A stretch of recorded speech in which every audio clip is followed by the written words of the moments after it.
After being saved by the construction crew, I decided to spend some time in my apartment, where nothing out of the ordinary could cause me any harm, unless I accidentally bumped into or touched something hot due to my own carelessness. However, trauma isn't something that just jumps at you.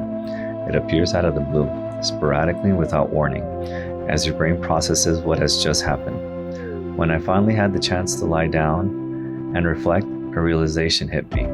I could have died today. Not only that, but I hadn't really achieved or done anything meaningful in my life.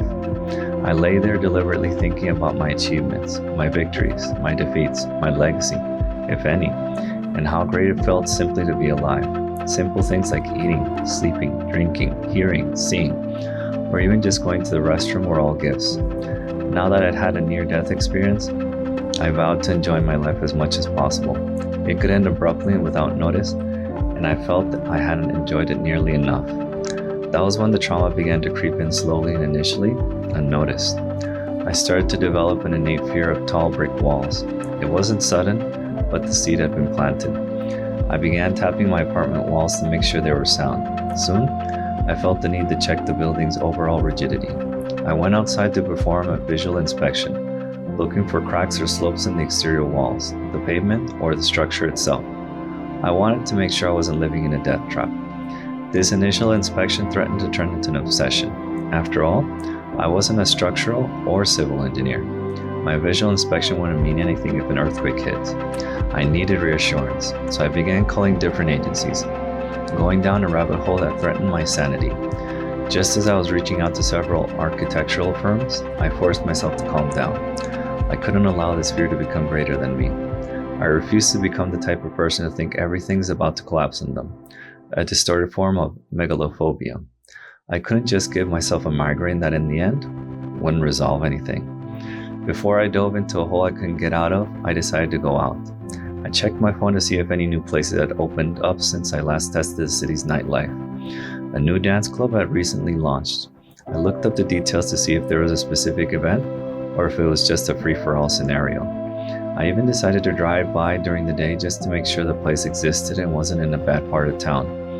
After noticing ample parking and a decent surrounding area, I decided to head back that evening. I showered and dressed for the occasion. If anything, I wanted to impress that special someone. Call him Mr. Right Now, Mr. Done After Tomorrow, Mr. Meanwhile I Find Something Better, or even quite possibly, Mr. Right. You just never know.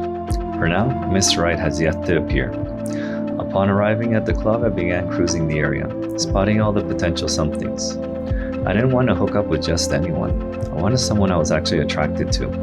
If that person wasn't there tonight, I was willing to try another place later in the week. As I sipped my mixed drink, I scrolled through my phone to give people time to arrive. For some reason, places usually get packed at 11 p.m. on weekends and around 8 p.m. during the week. I had arrived early to secure a table. As the club began to fill up, I kept my gaze on the entrance, waiting for someone worth my time. Nothing yet. I took a quick bathroom break to give my next adventure, or mistake, misrepresentation, dud, or troll time to show up. When I came back out, I cruised the dance floor again. Just when I was ready to head out, I saw him, right there at the bar, all alone, looking a bit lost, and best of all, exactly my type.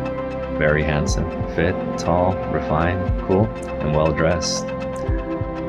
Blonde hair, brown eyes, and best of all, he didn't seem to be the intellectual type. I waited a moment to make sure he wasn't there with a boyfriend, a tag-along, or a group of friends. The coast was clear. I decided to approach. I mean, can you blame me? I wasn't sure what drink to order. Any suggestions?